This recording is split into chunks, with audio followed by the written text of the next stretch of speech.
Čas je, da se ponovno preselimo na Primorsko in vam podrobneje predstavimo novi koprski skatepark. Sodoben, atraktiven, adrenalinski poligon se razprostira na skoraj 900 kvadratnih metrih površine in velja za enega najsodobnejših in najbolj atraktivnih tovrstnih parkov pri nas.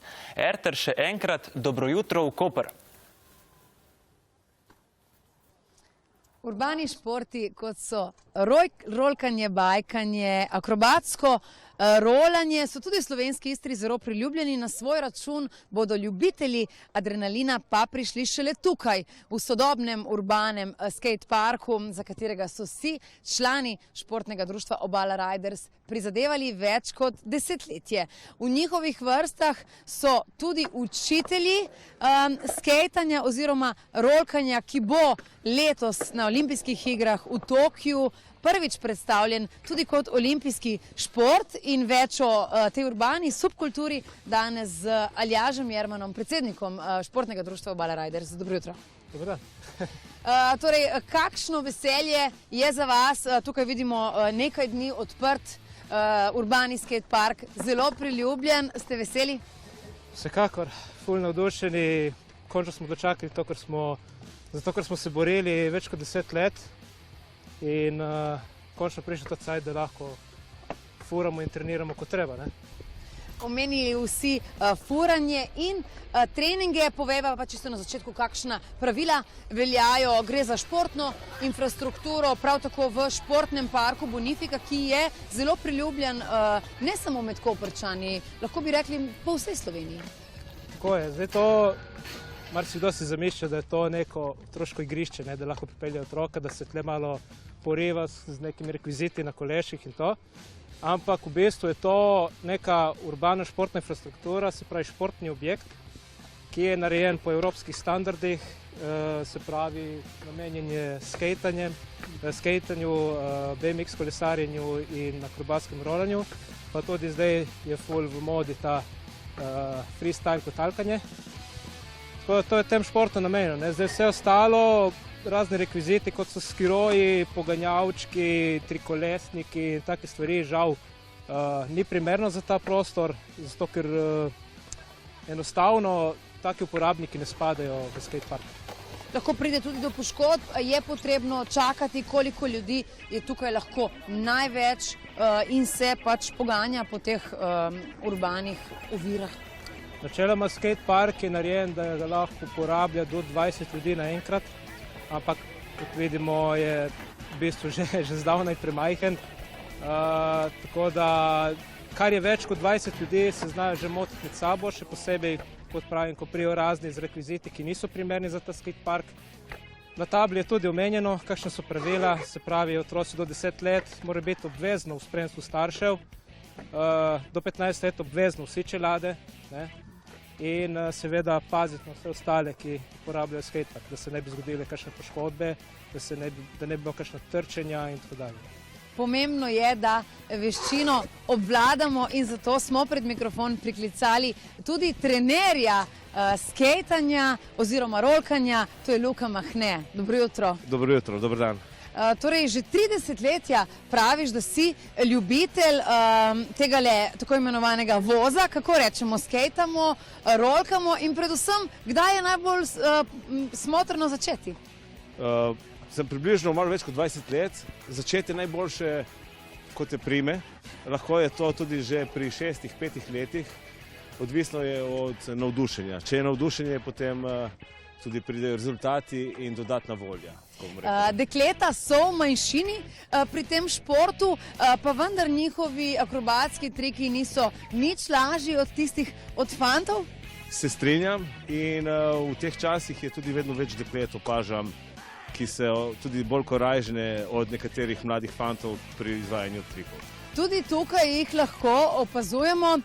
Luka, povej nam, veliko let že poučuješ, imaš ljubezen pravzaprav do te subkulture. Se moramo bati poškodb? Kako se jim lahko izognemo, kako se učimo, recimo tudi osnovnega trika za take kot sem jaz, ki še nikoli ni bil na rolki? Prvo kot prvo, malo straha moraš imeti, zato da potem, da upoštevaš, kaj delaš, to je to.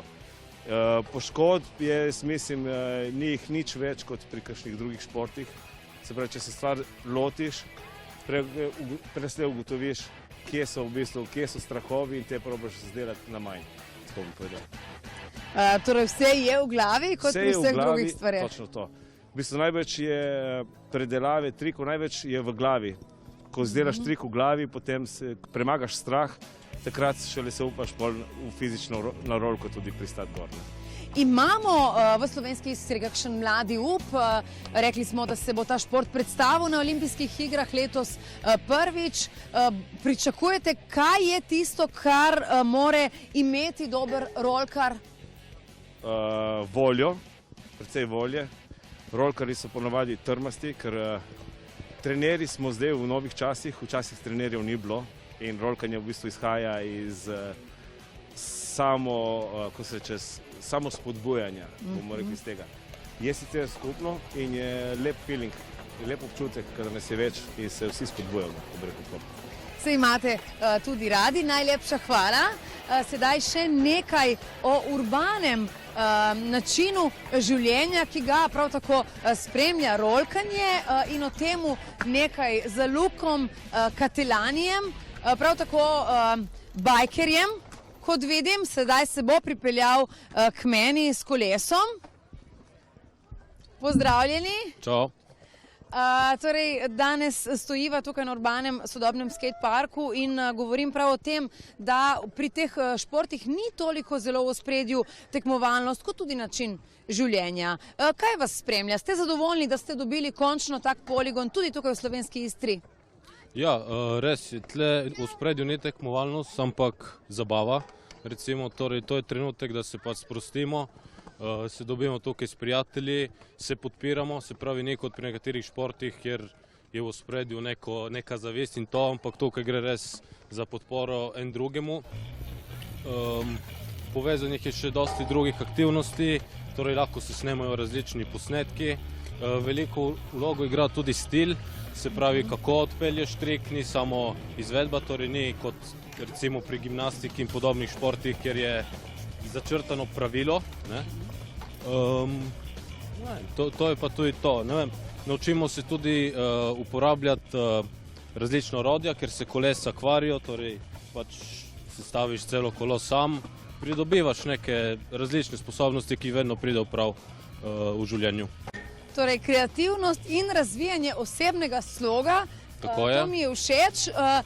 Si želite mogoče podobnih parkov ali pa vemo, da nekako župan mestne občine Koper tukaj obljublja center urbanih športov, to še razvijati, kaj mislite, bo ta scena še bolj prišla do izraza, če se bo infrastruktura razvijala? Jaz upam, da res, da bo pač prišlo do tega.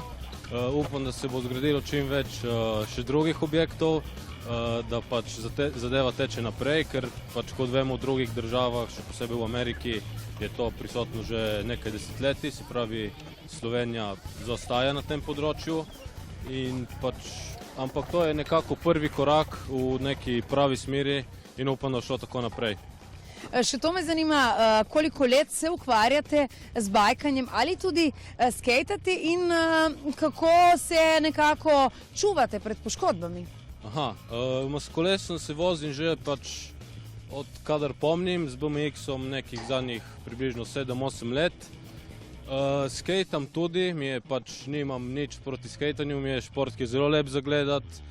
Sam se skejtom bolj zapeljem mogoče v trgovino kot na skatepark. Drugače s poškodbami je tako, bolj kot riskiraš, bolj si izpostavljen poškodbam. Če si zastaviš nizke cilje oziroma nekako gledaš, da napreduješ postopoma, bojo pač poškodbe dokaj redke, čeprav kdaj se ni mogoče izogniti. Ampak ja. Najlepša hvala, Luka. Hvala tebi. Torej, kot ste slišali, počasi se daleč pride veščino, je treba najprej izuriti in šele potem jo izvajati tudi zato, da se izognete poškodbam, vse pa se začne v glavi. Ostanite urbani, ostanite tudi v naši družbi.